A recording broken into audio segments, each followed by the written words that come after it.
Аллах Аль-Вадуд, то есть любящий вас и желающий вам добра. И поэтому в одном из преданий прежних общин, в котором Всевышний установил путь, план для его верующих рабов, Аллах Азза ва Джаль говорит: «О сын Адама, не бойся обладателей власти до тех пор, пока есть моя власть.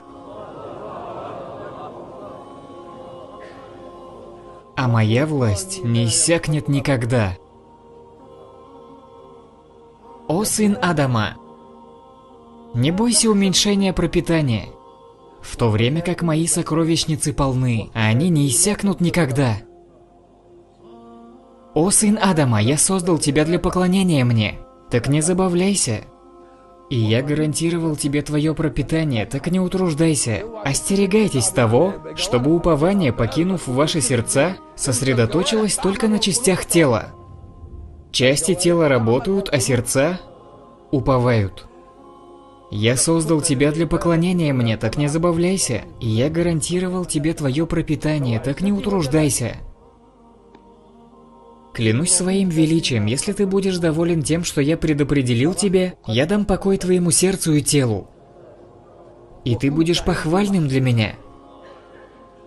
А если же ты не станешь довольствоваться тем, что я тебе дал, то клянусь моим величием, я подстреку против тебя весь мир, в котором ты будешь скакать, как дикие звери в пустыне, и после всего этого ты получишь лишь то, что я тебе предопределил. О сын Адама, я создал небеса и землю, и это не составило мне труда. Разве может меня обессилить кусок хлеба, который я посылаю тебе?